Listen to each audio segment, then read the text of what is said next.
eu quero me basear aqui nessas 4 coisas que ela colocou dentro da casa dela, que ela chamou de quarto do profeta. E cada uma dessas coisas representam a nossa rotina com Deus diária. Preste atenção que isso aqui é sobrenatural. Primeira coisa que ela fez, um altar dentro da sua casa. De lá desse altar saiu uma promessa que ela teria um filho. De lá saiu também a ressurreição do mesmo filho que morreu. Tudo sai do altar. Do mesmo altar saiu vida e saiu morte. O interessante é o seguinte, o que a sulamita colocou dentro do quarto? 4 coisas. Primeiro, cama, mesa, trono e candelabro. Trono ou cadeira, né? O que cada uma dessas 4 coisas representam aqui na Bíblia? A primeira coisa que você tem que entender, que quando a Bíblia usa o termo mulher na Bíblia, ela está apontando em forma de sombra para o Novo Testamento a igreja. Então no Novo Testamento você tem a mulher vestida de púrpura, a mulher vestida de sol e a mulher vestida de luz. Uma é Israel, outra é a igreja e a outra é a falsa igreja. Então todas as mulheres na Bíblia devem apontar de forma figurativa para a igreja. A mulher do fluxo de sangue é uma igreja sangrando, que não para de sangrar. A mulher samaritana é parte da igreja que quer uma mudança, mas é sempre acusada, sempre sofrendo com os seus muitos ídolos, maridos. A mulher sunamita também representa a igreja, a sulamita, que a Bíblia não fala o nome dela, e nem do marido. Mas por que a Bíblia dá ênfase na mulher e não no marido? Porque a mulher manda? Em judeu não tem isso não, gente. Judeu é patriarcado, não é matriarcado. É porque a mulher aqui deve representar a vida da igreja. Então, ela coloca 4 coisas no quarto do profeta. A primeira é uma cama. A segunda é uma mesa. E a terceira, uma cadeira ou trono. E a quarta, uma lamparina ou candelabro. O que essas 4 coisas devem representar? Primeiro, o que a cama do profeta representa a cada um de nós? Descanso do corpo. Descanso em Deus. O seu corpo precisa de cama, como seu espírito e alma precisam de oração. Orar é descansar em Deus, assim como deitar na cama é descansar o corpo. Você não descansa em Deus a não ser através de um hábito chamado vida de oração. Você precisa dormir todo dia? Então você precisa orar todo dia. Também representa tempo de meditação na palavra. Há muitos anos atrás, agora minha esposa acostumou.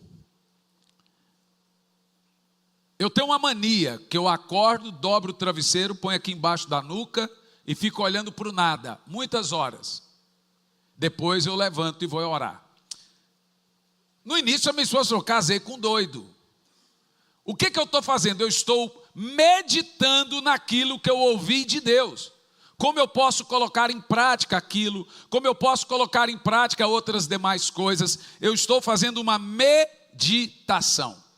Veja, tempo de meditação da palavra, tempo de pensar no que leu, tempo para planejar o futuro, é isso que a cama representa. Se você não tem tempo para essas coisas, não poderá jamais entrar no futuro, pois não terá plano para esse futuro. Se você não parar, Deus te para. E a gente aprende isso às 2 maneiras. Deus me parou por 15 dias. E eu falei, Senhor, eu já estou morrendo de tédio. Mas Deus, você tem que parar.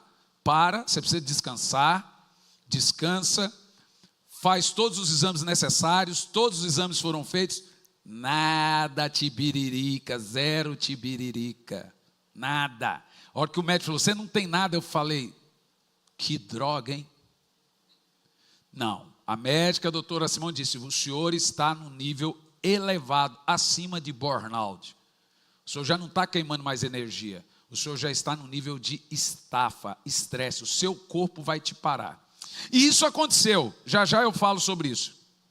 Você precisa descansar a mente, o seu corpo, meditar em Deus, em oração e palavra. Os irmãos vão se lembrar que há 2 anos ou mais, eu venho pedindo oração a mim há 3 coisas. Quem acertar ganha um livro.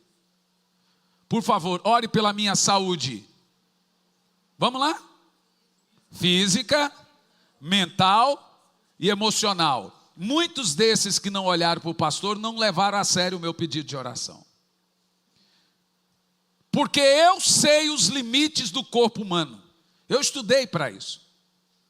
Não precisa eu falar, mas tem gente que pensa que está lidando com ignorante. Eu tenho diploma disso. Se você for no meu escritório, você vai ver os diplomas. Mas eu entendo muito bem os meus limites e que ele precisa de médico. E não é a primeira vez que eu fui numa médica de saúde mental para resolver meus assuntos de estresse. E nem foi a última. Não é a primeira e a última vez que você pede perdão para a esposa ou para alguém que é familiar e que tem que se consertar. Nós somos família ou somos o quê? Responda. Somos família ou não? Então pronto. É normal. É humano. Agora, por que nós precisamos descansar a mente, o corpo, o cansaço físico?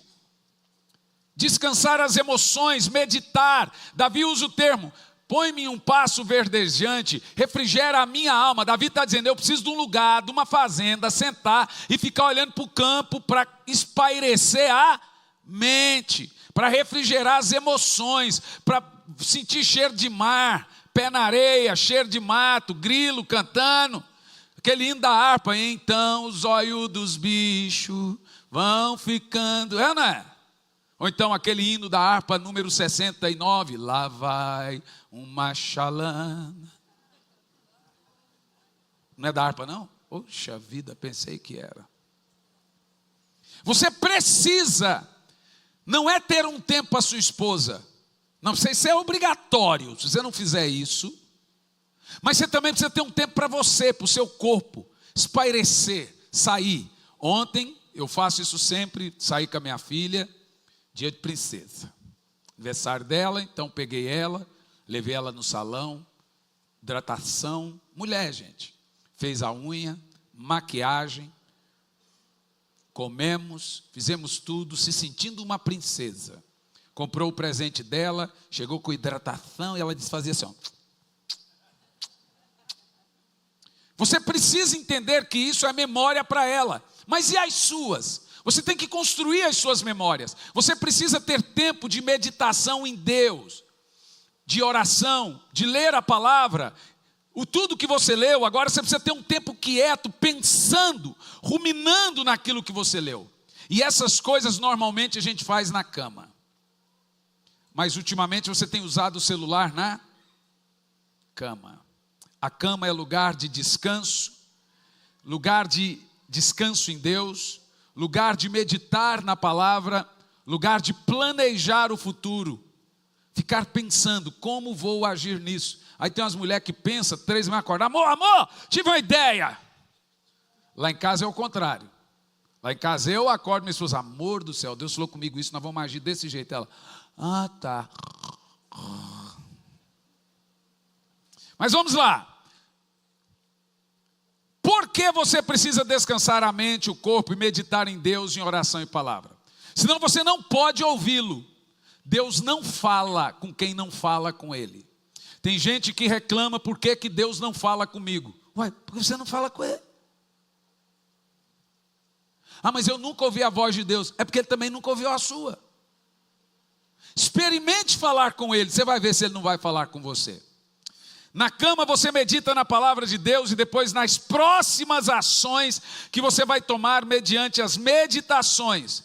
Age mediante a palavra de Deus que você já meditou. Você meditou na palavra, rumina. A palavra bíblica é meditar. A palavra meditar significa ruminar. É o ato que a vaca faz quando põe um mato na boca e fica.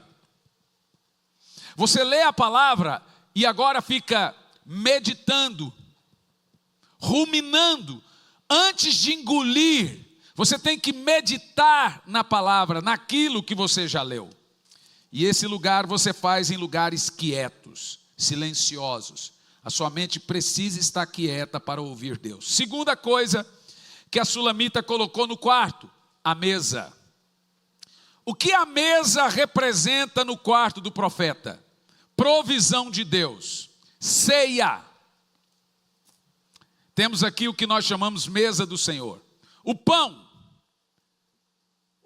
representa o Jesus 100% homem, carne.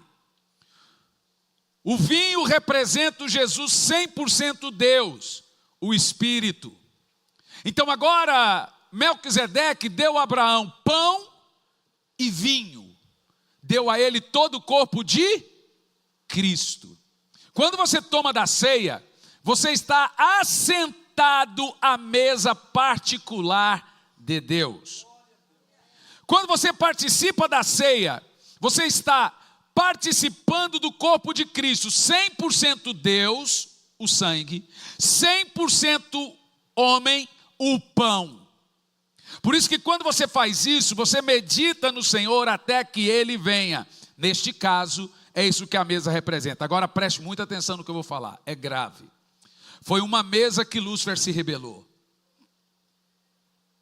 Foi uma mesa que Judas decidiu trair Jesus. Foi uma mesa que Jesus falou aos seus discípulos, a mesa sobre traição e de suas dores. Foi na mesa que ele se desnudou e mostrou sua humanidade. Cuidado com quem você leva para a mesa, sua intimidade, para quem você leva para a sua mesa. Lá é lugar de se fazer conhecer de fato. Mesa também, presta atenção, foi o lugar que Jesus falou do reino de Deus. Lá que ele falou da sua morte, da sua ressurreição, das coisas maravilhosas. Foi a mesa que ele discipulou. Senhoras e senhores, ser escolhido discípulo já é o início do maior discipulado que existe. Vou te explicar o que é discipulado na Bíblia. Existe uma coisa grave na igreja brasileira hoje, que eles chamam de discipulado, mas na realidade é dependência emocional do outro. O que é discipulado na Bíblia? Não é ficar reunindo e falando as mesmas coisas toda semana. Vim aqui fazer um discipulado. O que é discipulado na Bíblia? É chamar alguém à sua intimidade. É ser convidado a sentar à mesa. Vamos fazer uma viagem, vamos conversar, vamos fazer um churrasco, vamos fazer isso, vamos fazer aquilo outro. É o que você faz com seu filho. Discipulado é conhecer os melhores e os piores momentos de seu discipulador. Se você andar comigo pelas minhas qualidades, você vai me abandonar quando conhecer meus defeitos.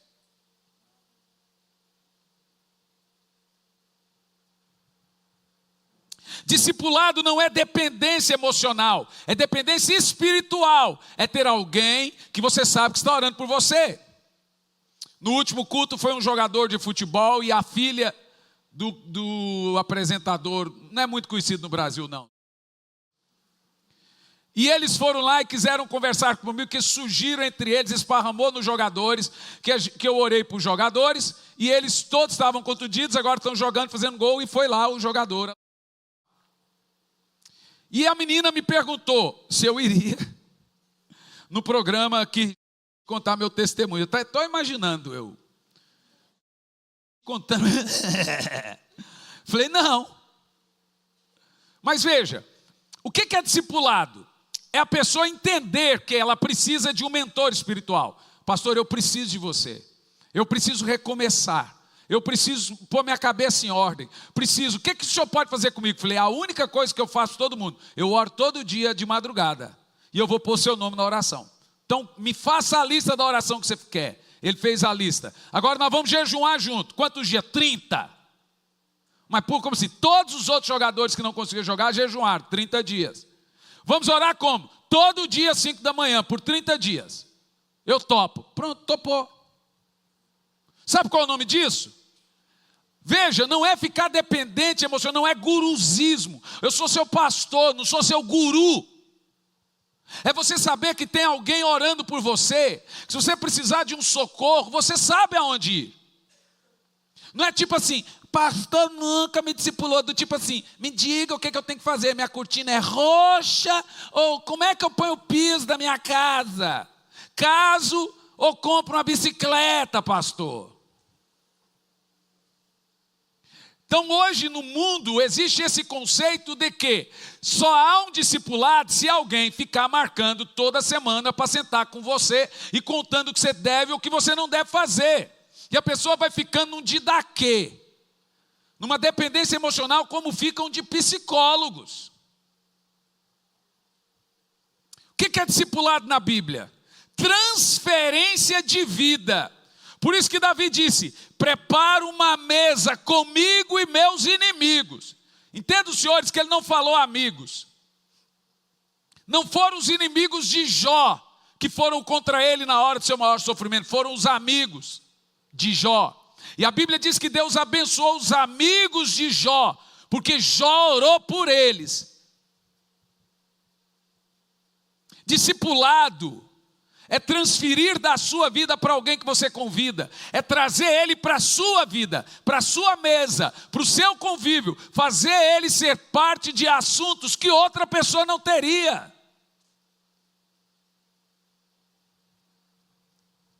É isso que Davi está dizendo. Eu quero me assentar à mesa com quem se acha meu inimigo. Ele quis dizer, faça eles me conhecerem. De fato, 90% de quem não gosta de você sequer já sentou à mesa com você. Inclusive, existe um dado aqui dentro da psicologia que diz o seguinte: você não pode dizer que conhece alguém antes de andar com ele. E não é só andar, sem estar com ele no mínimo 5 anos em diante. Só a partir de 3 anos você vai começar a decidir se aquela pessoa pode ser seu amigo, colega, até irmão. Se não comeu 1 quilo de sal, como eu e o Toninho aqui já comemos 1 quilo de sal. Por isso que eu sempre falo em Campo Largo, falo para o pastor Fernando, para todos os pastores, vai ali no Toninho, pergunta para ele sabe o que eu penso disso. É batata, eles vão lá, falam que o Toninho fala, tá vendo, o Toninho conhece a minha mente.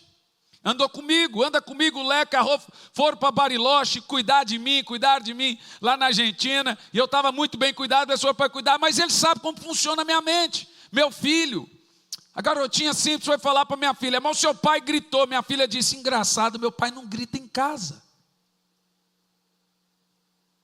Com certeza ele estava estressado. Discipulado é conhecer a vida de uma pessoa, saber os defeitos dela e ainda assim estar com ela. Quantas vezes eu te mandei embora da igreja? De púlpito. Quantas vezes eu falei, fica em pé. O que eu te falava? Some daqui, senão eu te arrebento no meio. E ele não ia, está aqui agora, é pastor.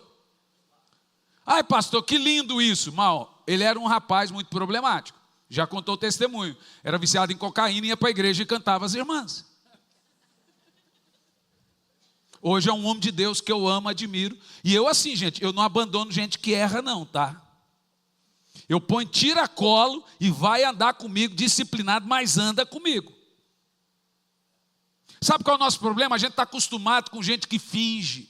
A gente está acostumado com quem mente. Quando ouve verdade, a gente escandaliza. Você quer que alguém seja verdadeiro. Quando você tem você escandaliza. Se tem uma coisa que você nunca vai mudar em mim, é a honestidade que Deus me deu de te falar a verdade e falar a verdade para mim.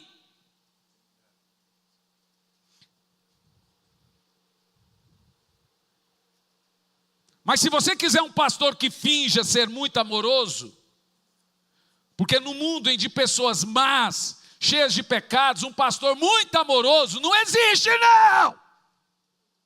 Porque ele então não é um homem, é um anjo que está pastoreando sua igreja.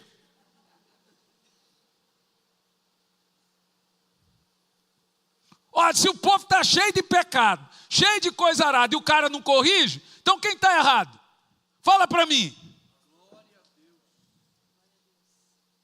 O dia que você achar uma igreja perfeita, não vá para lá. Você vai estragar ela. Não tem pessoas perfeitas, não tem pastores perfeitos, não tem você perfeito, não tem gente perfeita. Nós estamos sendo melhorados dia após dia, e quando chegar, talvez no dia do arrebatamento, você vai ter cometido algum pecado. Mas louvamos a Deus por sua infinita graça, seu amor e favor que nos perdoa, que nos transforma. E meu pai cantava um hinozinho que ele cantava assim, ó, sempre melhorando, sempre, estou imitando meu pai, sempre melhorando no Senhor, sempre melhorando. Ele, desse jeito, com essa vozinha, desse jeitinho. Sempre melhorando no Senhor. Aí ele dizia assim, ó, Cristo em minha vida é real, Cristo em minha... Eu nunca esqueci meu pai cantando, que todo dia você está sempre melhorando. O que não pode é você sempre piorar. Sempre piorando, sempre piorando, sempre piorando no Senhor. Porque você fala para o cara, irmão, vamos orar. Passa um ano, você fala, quem está orando? 20% da igreja está orando, tem alguma coisa errada. Então você não está sempre melhorando, você está sempre piorando. Como disse a irmã Lourdes, pastor, meu filho, estou indo na igreja hoje, estou levando a Andréia. Não bate nela, não. Será que ela me conhece? Não. Falei, pode levar a Andréia, que não vou bater nela, é minha irmã que eu amo tanto. Será que me conhece ou não conhece? Sempre piorando, sempre piorando.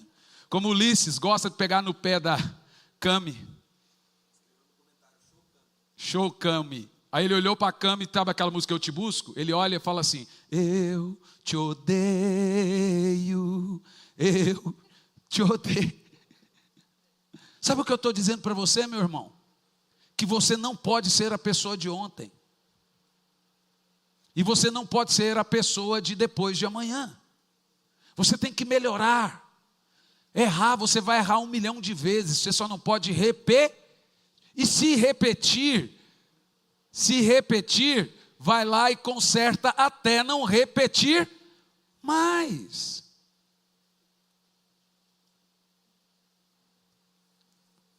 Mesa. Quando nós oramos, nós estamos sentados à mesa com o Pai. Orar é o nível auge de intimidade. Orar é estar assentado à mesa com o Pai. Nós temos tudo ali naquele momento da oração, porque tudo está na mesa dele. Quando você ora, você tem tudo à sua disposição. Essa é a mesa que Davi pediu para que Deus preparasse. Prepara uma mesa diante de mim. A segunda coisa que tinha no quarto do profeta. A terceira coisa, trono ou cadeira. Senhoras e senhores, prestem muita atenção. A igreja católica ela é muito diferente da nossa. Já falei isso em podcast, mas vou repetir. E o motivo mais grave é a fonte de autoridade. Para nós, a fonte de autoridade é a Bíblia Sagrada e sem ela não há fonte de autoridade. De acordo com Martim Lutero, vem o sola, dos 5, chamado sola a Escritura. Ou seja, nossa fonte de autoridade é só a Bíblia. Mas a igreja católica tem 3 fontes de autoridade. A primeira é ex cathedra. A segunda é a Bíblia. A terceira é o Santo Concílio. Te explico. Ex cathedra é o Papa sentado no seu trono, ele é fonte de autoridade. Se ele sentar no trono, ele pode dizer que Jesus não é Deus, eles entendem que Jesus não é Deus. Foi sentado no trono que o Papa decidiu que Maria morreu, mas ressuscitou e ascendeu ao céu. Ex cathedra. Ou seja, foi sentado no trono que ele teve autoridade, e eles entendem assim, que ele manda e desmanda sentado no trono. A outra fonte de autoridade é o Santo Concílio. Eles decidem, muda a doutrina através de um concílio. E aí também a Bíblia. No nosso caso, não. No nosso caso, o homem não muda nada, o homem não faz nada. É a palavra de Deus e nada mais. A Bíblia, somente a Bíblia é a nossa fonte de autoridade. O que está aqui, cremos. O que não está, não importa o que você acha. Não é da sua conta. O que você acha não vai mudar o que Deus disse. Por que é importante dizer isso? Porque a cadeira ou o trono no quarto da Sulamita representa o quê? A autoridade do profeta. ou a autoridade de quem está orando, ou de quem vai orar, não é só do profeta. Se você monta um quarto de oração na sua casa, o que está acontecendo no reino espiritual? Naquele momento, naquele exato instante, no reino espiritual, você está assentado, reinando em vida. Observa que Romanos 5,19, quando usa o termo reinar em vida, não é reinar depois da morte, ou quando Jesus voltar, é reinar agora. Só tem uma hora que você reina, quando você se assenta. Aí nós vamos ter que entender o contexto de Efésios, daqui um pouco eu falo sobre isso. O que é o trono ou a cadeira no quarto de um servo e uma serva de Deus. Vamos entender isso de maneira bem simples. Muitas orações não são atendidas ou chegam até ao céu porque simplesmente quem ora não entra no lugar de autoridade para orar. Ele não tem autoridade para orar. E é isso que o trono ou a cadeira representa, lugar de autoridade. Ex cathedra. Nós devemos ter autoridade nas nossas orações. Se você não tiver autoridade ou não for autoridade no seu momento de oração, ela nunca será uma oração. Daí a diferença de oração e reza. Você entendeu? Quem entendeu o que eu estou falando? A reza é uma repetição decorada. A oração é a autoridade. Nós devemos ter autoridade sobre o mundo. Devemos ter autoridade sobre pessoas que nos ferem. No caso, quando você tem autoridade, eu aprendi a falar o nome das pessoas que me magoam. Aprendi isso com Jó. Por mais de 30 anos eu orei pela minha mãe. Toda vez que ela me feria, eu orava por ela e saía ferida. O nome disso é ter autoridade. Eu aprendi a usar isso como autoridade. Nós devemos ter autoridade sobre o mundo. Orar é orar, assentado à mesa, está ali disponível, orar com autoridade, porém, uma autoridade, isso é oração. Isso é assentar-se no trono e reinar em vida. No momento que você ora, você está reinando.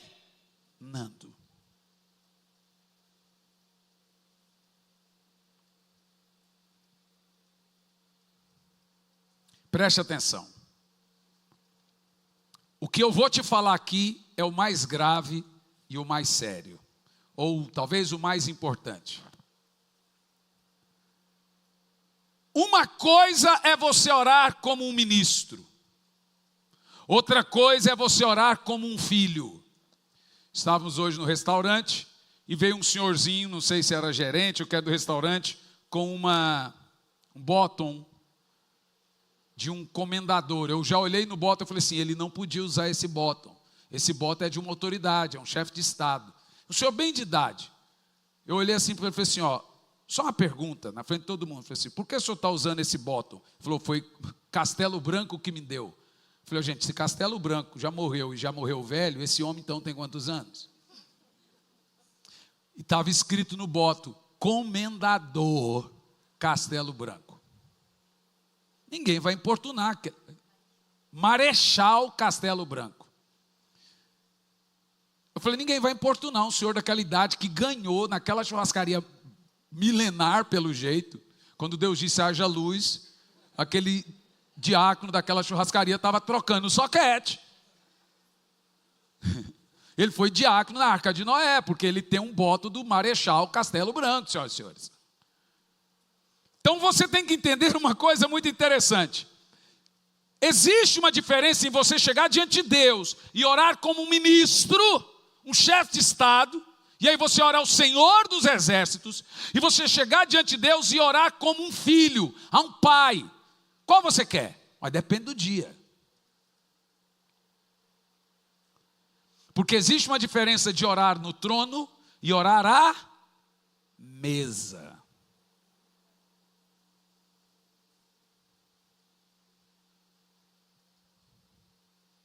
No dia de hoje, do que você precisaria? De um senhor da guerra ou de um pai? Responda para você. Já teve vezes na minha oração que eu precisei de pai. Já teve vezes que eu precisei do Senhor dos Exércitos. Mas você tem que saber decidir que tipo de oração você vai fazer, ou você pode mudar ela. Eu preciso hoje que o Senhor resolva isso como um Senhor dos exércitos. Hoje eu preciso de colo. E eu vou te explicar a diferença da mesa e do trono. O trono é lugar de autoridade. A mesa de intimidade. Uma coisa é orar como um ministro, outra coisa é orar como um filho. Vamos lá, estão comigo ou não? Vamos lá, preste atenção no que eu estou falando. Ativa seu lado criativo. Qual é a palavra mais importante de toda a Bíblia para você? Vai citando. Se você pudesse dizer uma palavra classificando ela como a mais importante, se você já ouviu minha mensagem, não fale, só quem não ouviu. Seus engraçadão. Vamos lá, me diga, para você, qual é a palavra mais importante da Bíblia? Cita. Amor, que mais? Paz, que mais? Vamos, fale, gente. Misericórdia. Guardar vosso coração, que mais? Qualquer palavra que você disser não terá valor antes da palavra ouça. A fé vem por ouvir. Quando Deus foi falar de amor, Ele disse, ouve, ó Israel. Desculpa, eu vou falar em hebraico, não é para ser o sabichão, não. Porque até isso o povo fala que eu quero saber. Gente, é porque faz parte da definição. Shema Israel, Elohim Shalacheh, Elohim Echad. Essa é a frase mais famosa da Bíblia. Ouve, ó Israel, o Senhor teu Deus é o único Deus e somente Ele amarás. Se você não ouvir, não tem amor. Pregar, como ouvirão se não há quem pregue? Jesus, como conhecerão Jesus se você não falar? Amor só vem depois de ouvir. Fé vem por. Então qual é a palavra mais importante de toda a Bíblia, senhoras e senhores? Ouça. Eu fiz um cálculo, esses dias eu estava tão apaixonado por Jesus que eu queria ver Jesus em toda a Bíblia. Então eu li os evangelhos 182 vezes. E o do Apocalipse mais de 200. Eu comecei a encontrar Jesus em toda a Bíblia. E em toda vez que eu encontrei Jesus, antes eu encontrava a palavra ouça. Maria, quando foi falar de Jesus, disse, está vendo ele aí? Ouça tudo que ele fala. As minhas ovelhas ouve. A palavra mais importante da Bíblia é ouça.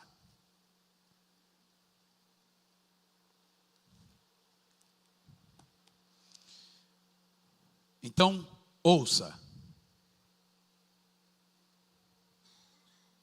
Para entender o trono, nós temos que entender o livro de Efésios, porque uma oração, ela atende a assuntos de Estado. A outra oração atende a assuntos de família. Estar à mesa é assuntos de família. Por isso que ceia é caseira. Mas ex cathedra, no trono, é assunto de Estado. Então, para você entender sobre trono, compreender a oração de autoridade, você tem que compreender o livro de Efésios, que diz que ele nos assentou em lugares celestiais para reinar. Então, seu corpo pode estar aqui agora, mas seu espírito nesse exato momento está assentado com Cristo já reinando. Como você pode estar reinando? Quando você reina, a doença não reina. Quando você reina, a miséria não reina. Quando você reina, o pecado não reina. Chega uma hora na sua vida que você está tão próximo de Deus que você não se importa mais com o que as pessoas falam, se for mentira sobre você. Gente, ninguém conserta o telhado de uma casa enquanto está chovendo. Ninguém arruma as coisas no meio da tormenta. Tem que esperar baixar.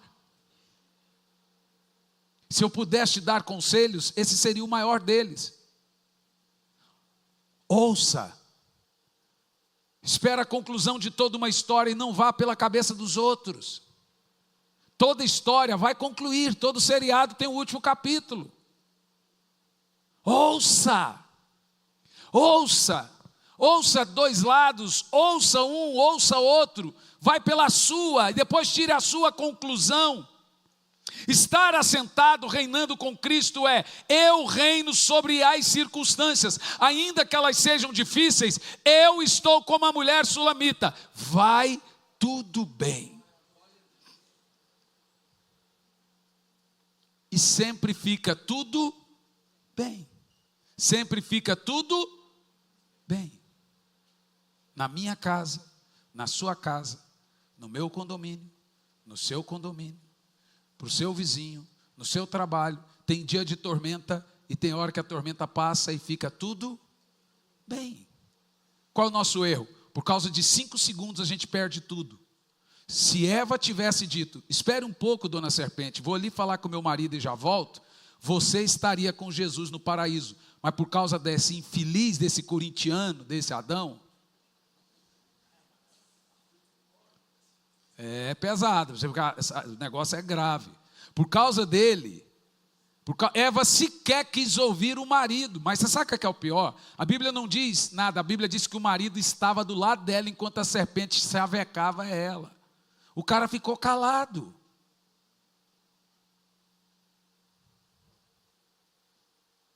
Diz a Bíblia, e deu ao fruto ao marido que estava ao seu lado.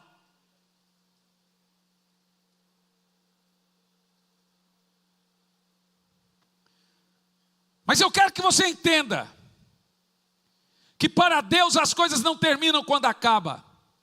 Na Bíblia Sagrada existe um contexto, sou eu, Deus que anuncia o fim desde o início desde o fim. Sabe o que o texto quer dizer?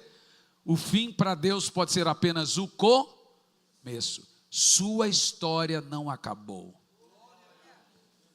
Ela pode estar apenas começando. Eu fico tão maravilhado como Deus age da sua maneira e você deixa Ele arrumar as coisas. Quando você não tenta consertar coisa que só Deus, tem coisa que você pode consertar, tem coisa que é só Deus. Então aquilo que só Deus pode arrumar, não mete a mão, deixa Ele fazer.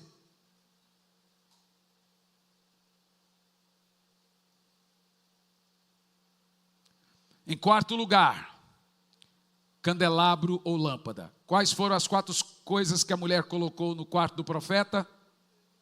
Cama, cadeira, mesa, cadeira e agora o candelabro. Senhoras e senhores, candelabro. O que representa o candelabro? Agora vocês vão se lembrar da mensagem da corrida de oração do tabernáculo. Se não se lembrar, vou arrastar facão aqui. Aí como é que o pastor não fica bravo? O que representa o candelabro? Não, fala mais alto, o que representa? Tem quanto tempo que eu estou pregando sobre isso?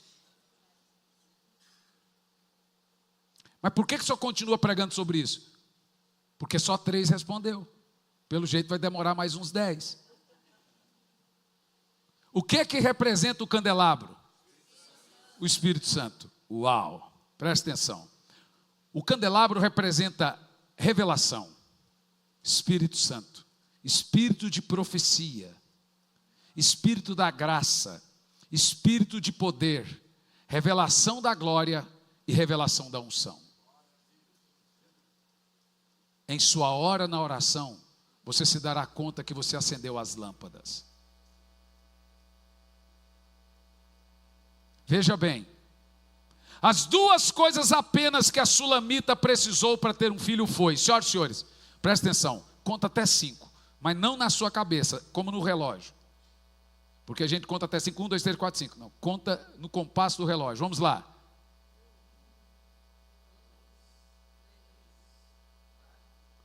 – 90% dos seus problemas, se você contar até 5, você não responde, não grita com ninguém. Só 5 segundos. Diga comigo, 5 segundos. Contou até 5? Vou repetir a frase que eu disse. A sulamita só precisou de 2 coisas para ter um filho que ela não teve. E nunca podia ter. Só 2 coisas. Você só precisa de 2 coisas para ter o que você espera de Deus. Alguém aqui espera alguma coisa de Deus? Eu espero. Levanta a mão quem espera. Você só precisa de 2 coisas. Apenas 2 coisas. E mais nada. Se você tiver essas 2 coisas, você terá a resposta a todas as suas orações. Primeira, revelação da graça. Saber que Deus quer dar. A mulher não queria um filho, porque ela pensava que Deus não queria dar o filho. Por que Deus vai me dar um filho se eu já sou velho e não tenho? Então o profeta teve que mostrar para ela a graça. Deus quer lhe dar um filho, você terá um filho.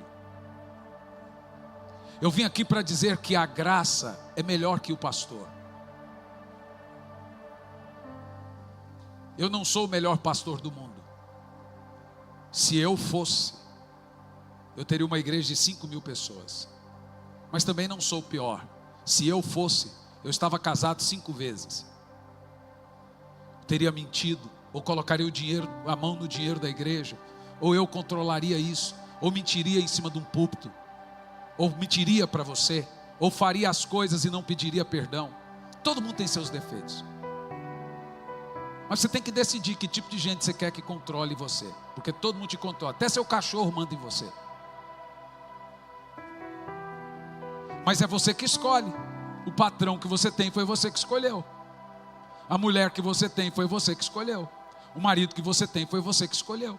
E o pastor que você tem é você que escolhe.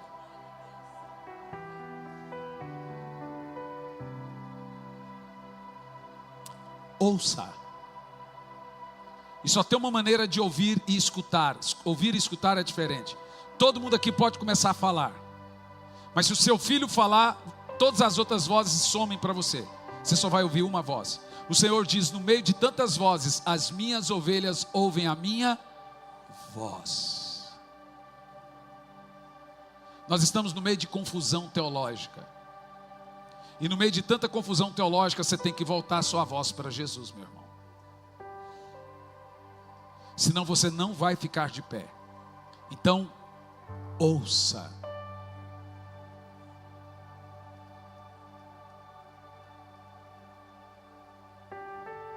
Abra os olhos. Look my eyes. Ouça. E só tem uma maneira de você ouvir sério. Quando você está olhando para a pessoa. Que aí você não está só ouvindo, você está prestando a. Então existe na Bíblia palavras como: preste atenção às coisas que falo. Ouça as coisas que digo.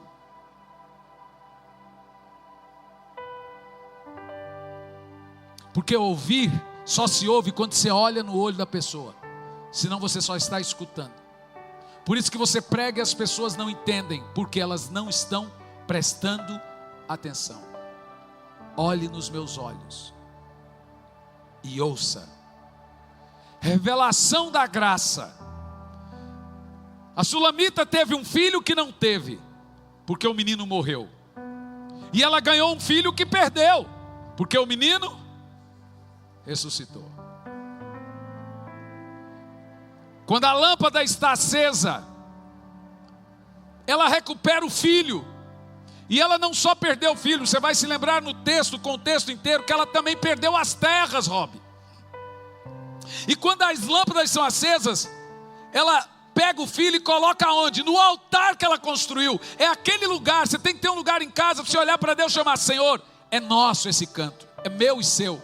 É naquele lugar que você leva as suas dores. É naquele lugar que você vence suas crises. É naquele lugar que o Senhor fala: se o Senhor não fizer algo aqui, eu vou matar alguém, vou xingar alguém, vou fazer uma besteira. Aí você fica ali calado. E aí a voz dele vai serenando: refrigera minha alma, guia-me pelas veredas da justiça, por amor do seu nome. Ainda que eu ande pelo vale da sombra da morte, eu não temerei mal algum. Quando você sai dali, você está renovado, como uma águia que sobe no pico do monte, o mais alto possível, e começa a bater o seu bico na pedra, e ela cai o bico. A águia velha. E ela, antes de cair o bico, ela tirou todas as penas com aquele bico, ficou nua. Agora ela não pode voar. E depois que ela arrancou todas as penas, ela quebra o bico. Agora ela está sem bico e sem asa. Ela vai demorar 6 meses para voltar a voar, tirando o frio. Então ela fica ali. Começa a crescer um novo bico. Começa a crescer uma nova asa. Águia. Asas. Daqui um pouco ela volta a voar. Então olhe bem para mim. Borboleta que não voa, seca no casulo e morre seca. Está na hora da gente renovar como a águia.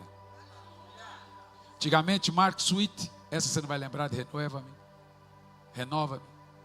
Mark Sweet antigamente cantava, ele vai estar. Renova-me, Senhor Jesus. Vamos. Não precisa ficar em pé, pode ficar sentado, só cante. Cante. Renova-me.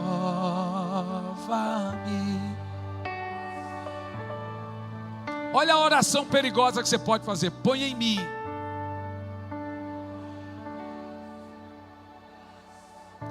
Porque tudo o que há,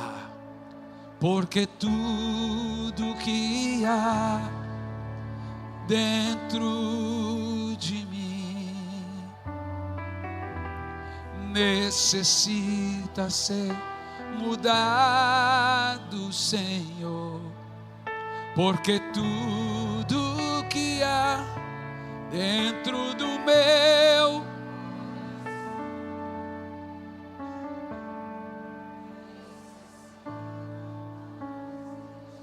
é a águia. Você nunca viu uma galinha se renovar, mas você também nunca viu uma galinha voar. Fica ciscando com a cabeça baixa e comendo pozinho.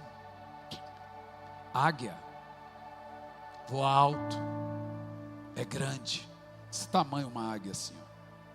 Quando ela abre a asa, dá maior do que esse homem pequeno aqui. Mas quando ela vai se renovar, você já imaginou? Você precisa fazer isso. É isso que essa história da Sulamita está nos lembrando. Quando ela acende a lâmpada, quando ela põe o menino, a primeira coisa que ela faz é acender a lâmpada no quarto do profeta. E da onde ela recebe a ideia de colocar o menino na cama do profeta e ir atrás do profeta? Ela acendeu a lâmpada e teve revelação. Você precisa sempre, todo dia falar: Espírito Santo Consolador, hoje está doendo demais. Hoje eu não vou dar conta. Ele fala: vai, eu estou aqui. Vai. Foi muito importante, Amanda, aquela mensagem que você mandou.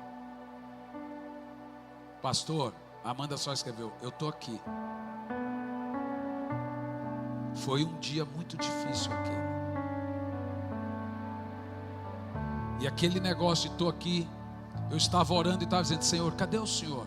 Você me manda uma mensagem dizendo: pastor, eu estou aqui.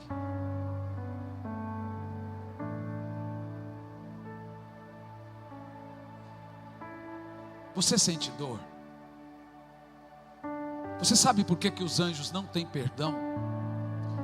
Porque eles não têm carne. Você sabe por que você tem perdão? Porque você é de carne e osso. Quando o homem caiu, Deus disse: meu espírito não ficará mais no homem, porque ele agora é carne. Por isso que você tem perdão. Os anjos não têm carne, então se eles pecarem, eles têm que blasfemar. E aí é um pecado sem perdão. Blasfêmia é um pecado espiritual. A carne peca e tem perdão, mas quando o seu espírito negar Deus, não tem mais volta. Você é homem? Esse pastor aqui é homem? Então nós dois somos a tampa e a panela. Eu não sou melhor do que você, e você não é melhor do que eu.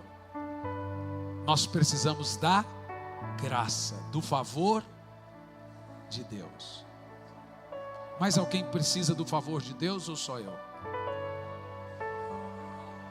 Quem precisa do favor de Deus? Gente, eu tenho faro. Eu sei quando alguém está debaixo do favor de Deus de longe. Quem está sem o favor de Deus, tudo que ele faz dá errado. Monta uma fábrica de chapéu, nasce todo mundo sem cabeça. Você conhece gente que onde ele põe a mão, tudo morre no colo dele? A Sulamita, quando o menino ressuscitou, primeira palavra que saiu da boca do profeta: nada mais vai morrer no seu colo. Deixa eu te falar uma coisa: tem gente que você põe as coisas na mão dele para ele fazer, dá tudo errado. Você põe para fazer, dá errado. Você põe para fazer, ele não faz. Você põe para fazer, ele não termina. Põe ele num departamento, aquele departamento morre. Põe ele em outro departamento, também morre. Põe ele em outra coisa, também dá errado. Põe ele para dirigir uma igreja, dá errado. Põe ele para liderar uma célula, a célula fecha. Tudo que você põe na mão dele para ele fazer, não faz, não termina. Começa as coisas, não termina. Tudo morre no colo dele.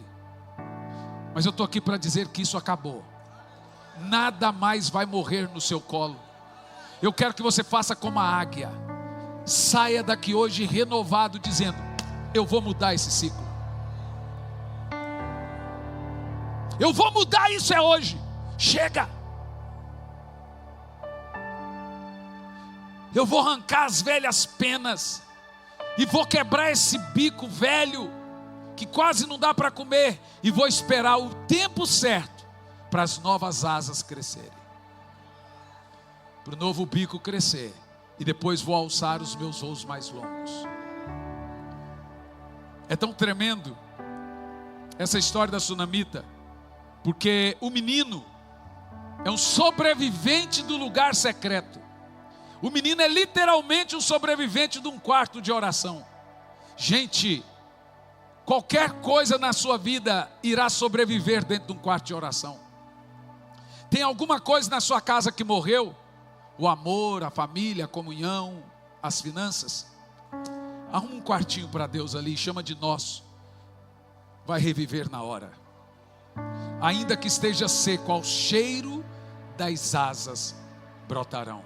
Eu sou um sobrevivente do secreto.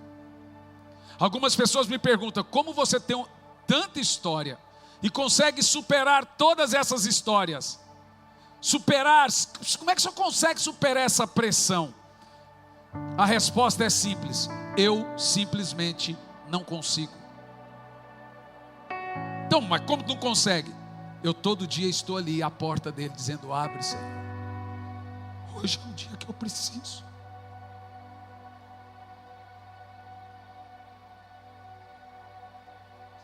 Então tem dia que eu chego como um general, um chefe de estado. Estou para o crime hoje. Mas tem dia que eu só preciso de um colo, de um pai. Então ele disse: quando orar, diga: Pai nosso que está no céu. Oração é uma relação de pai e de filho. Tem dia que você fala: Senhor, age nessa situação. Você está orando como um ministro, um chefe de estado. Mas tem dia que você está falando: hoje eu não tenho nem palavras, eu só preciso que o Espírito Santo seja o meu consolador, porque está doendo muito. E dói. Eu vou te contar uma narrativa do que aconteceu. Os piores momentos da minha vida eu estive sozinho. Quando fiquei internado 35 dias no hospital Menino Deus, a minha mãe não estava lá, meu pai não estava lá. Então veio uma outra enfermeira e disse: quem é sua mãe? A irmã Lu dizia: ele tem mãe não. Seu pai? Também não. Quem cuida dele? Ela dizia: eu estou cuidando. Mas eu estava lá sozinho, na caixa de papelão. Eu estava lá sozinho. Eu não fui treinado batendo. Eu fui treinado apanhando. Eu sei resistir, mas chega uma hora que o corpo reclama. Não sou uma inteligência artificial, sou um ser humano.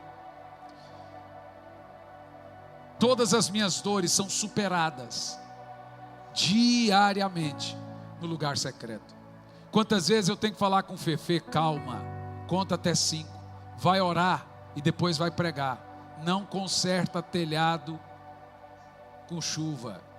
Não tome decisões no calor da emoção. Não vai dar certo.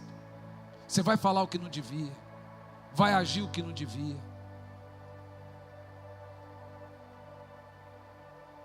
Conte até 5.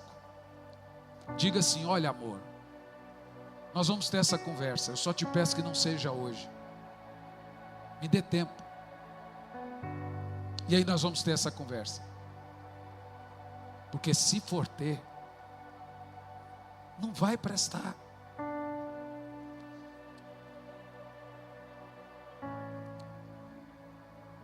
Eu me considero, e você também deve se considerar, um sobrevivente do lugar secreto. E se você não vá no lugar secreto todo dia, você não está sobrevivendo, você está só apanhando. Já teve momentos na minha vida que eu disse: dessa vez eu não vou suportar. Mas eu fui a Deus, chorei por horas e gritei, e Ele me deu forças. Está aqui minha esposa Ulisses, que anda comigo há mais de 20 anos. Meu filho, todos como testemunha dos últimos dias da minha vida, 17 dias no total. Eu fiquei 60 horas sem dormir. Eu orei sem parar 3 dias. E sabe como é que eu sei? Porque o Ulisses, a minha esposa, contou.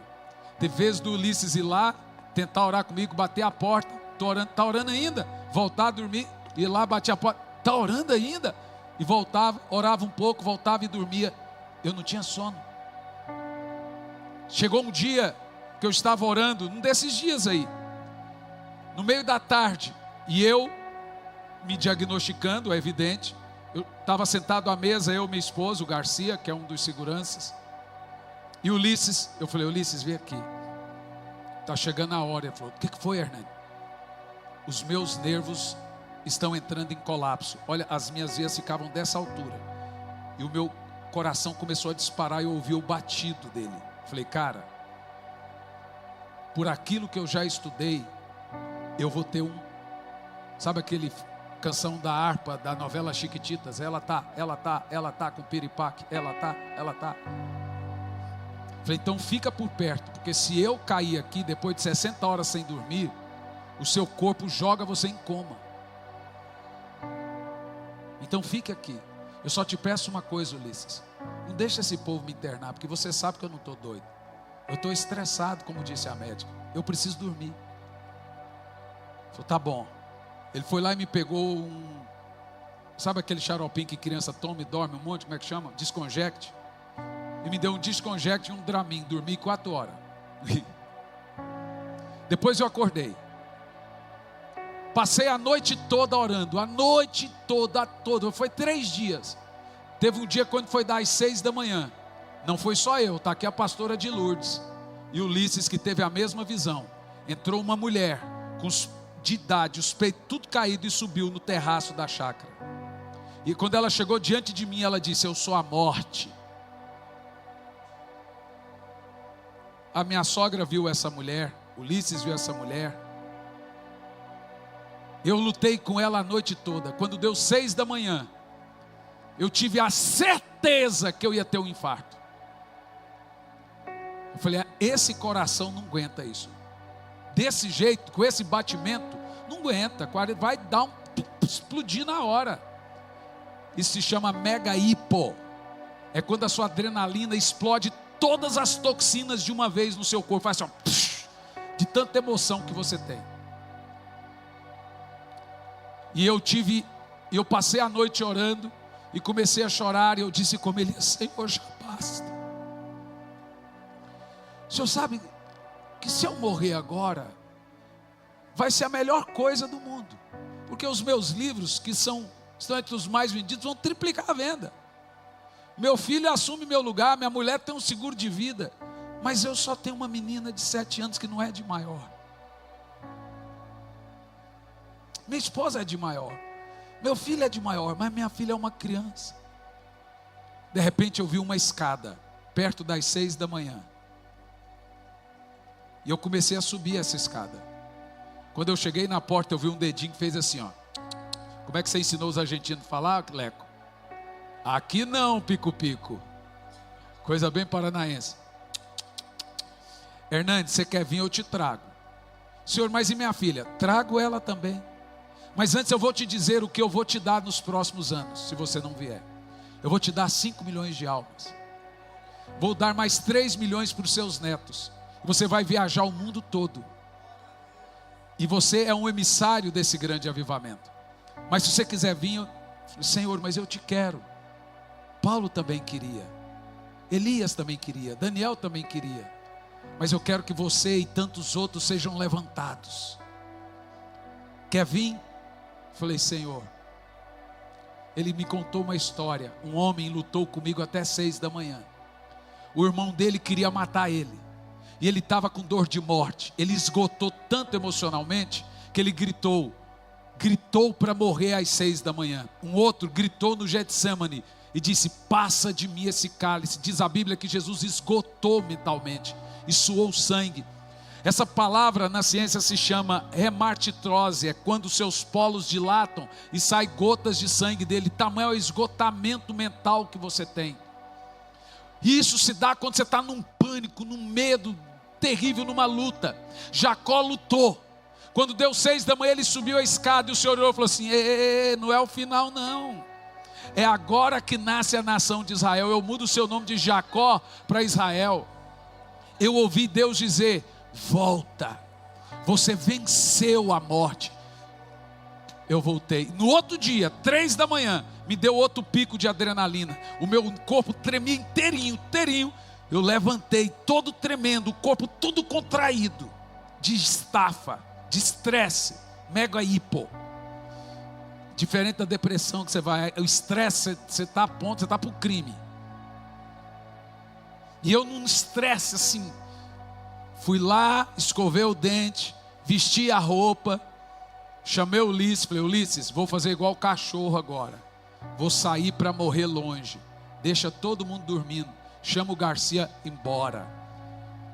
O Ulisses e o Garcia tiveram que me levar no colo, eu não conseguia andar.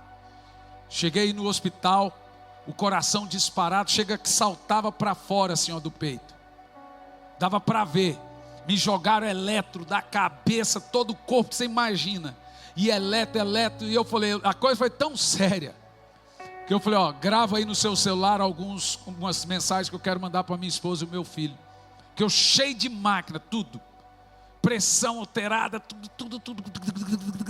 E o coração a 1000, batimento a 1000. Falei: agora vai. E o Ulisses foi gravando, está no celular dele. Manda uma mensagem para a igreja: não cobrem avivamento, não existe avivamento cobrado. Manda uma mensagem para minha esposa, meu filho mandando. Quando deu 6 da manhã, a mulher vem com laudo. Eu já sabia que eu ia morrer. Senhor Hernani, temos o laudo aqui dos seus exames, o senhor pode ir para casa, o senhor não tem nada. Eu falei: que droga, hein? Aí veio a voz do Senhor dizendo: é só o começo. Isso é um treinamento. Agora eu estou recomeçando uma história. Eu me senti uma águia, sem asa e sem bico. E agora, irmão, eu estou para o crime. Eu voltei, e voltei forte. Não fui como a águia de 6 meses, 15 dias. Agora eu tenho uma médica particular só do sono, que decide que hora que eu durmo, que hora que eu acordo. Minha esposa fica lutando para eu dormir mais tarde, porque eu acordo cedo, e põe ela para fazer caminhada comigo. Então eu durmo tarde, eu acordo mais tarde. Se eu durmo 10 horas, eu acordo 5 horas. Vamos caminhar, vamos embora. Ela fica maluquinha. Ela tá com o piripaque. Então ela fala: dorme mais tarde, amor. Eu acho que você entende o que eu estou falando, que a maioria de vocês já passaram por isso. Mas existe um lugar que você sobrevive.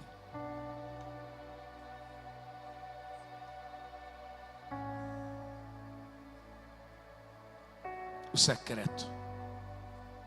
Se não fosse o Senhor.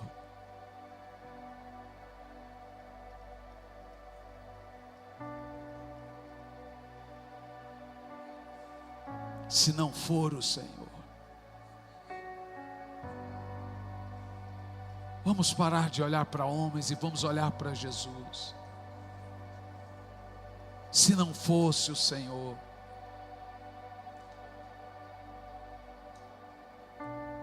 Olhem para Ele,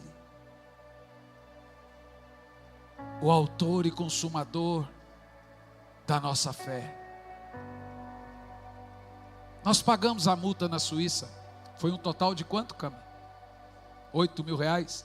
5 mil reais. Poderíamos processar a Suíça por danos morais. Prender alguém porque entrou na contramão. Onde já se viu isso? Mas deixa. Os advogados vieram em cima. Vai receber em franco. Vamos pagar a multa.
então? Agora fizeram certo, deram uma multa. Agora prender? Nem lá existe isso. Eu comecei a perceber que o diabo soltou uma cortina de fumaça para desviar o foco do que realmente importa, do que Deus está fazendo. Um grande amigo meu, pastor das maiores igrejas no Brasil, o Mac, aconteceu com ele essa semana. Postou no story, também foi lá e deu um esgotamento. Essa palavra eu ouvi essa semana de uns 19 pastores. E aí eu deixo uma palavra para os pastores que estão me assistindo. Vai procurar um especialista que ele vai te ajudar muito bem. Para com esse preconceito idiota de que você é um super-homem. Vai procurar um psicólogo e o psicólogo vai te mandar para um psiquiatra. Ele vai te controlar seu sono, horário de acordar, horário de dormir, horário de ler Bíblia. Vai pôr hora certinho de fazer exercício.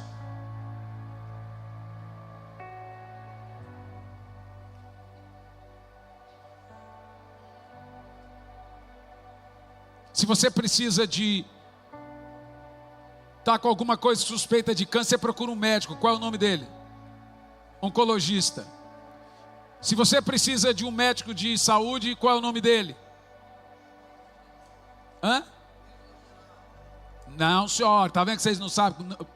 O médico que cuida da sua saúde, sua alimentação. Nutricionista? Também não é nutricionista. Nutrólogo.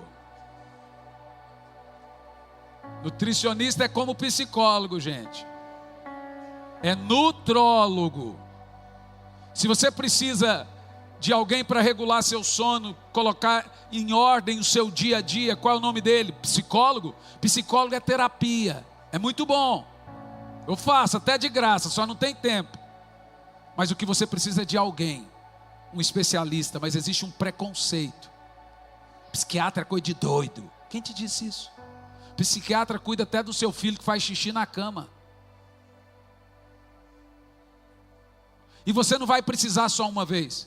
Você vai precisar muitas vezes, porque você precisa de um médico, é todas as vezes. Você precisa de alguém para te ajudar na vida espiritual, você vai procurar um homem de Deus, um pastor. Você aprendeu alguma coisa, vai procurar um professor. Mas vocês precisam começar de novo. Olha para mim. A gente precisa jogar o passado no passado e voltar renovado. A gente precisa esquecer o que passou e voltar a coisas novas. Você é galinha ou você é águia?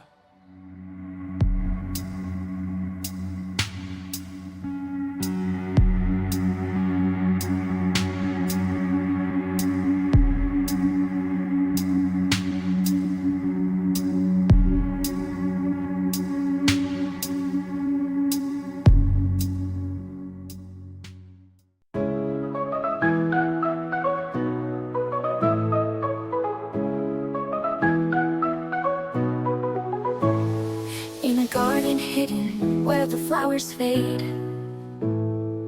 memories lie still in the silent glade. Petals once so vibrant, now a muted hue. In the garden of forgotten flowers, I find thoughts of you. The roses once so red, now a quiet gray. Whispers of the past in the light of day. Each blossom tells a story of love that used to be. In the garden of forgotten flowers, I find thoughts of you. In the garden of forgotten flowers, where dreams once bloomed, love's lost fragrance in the air consumed. Echoes of laughter,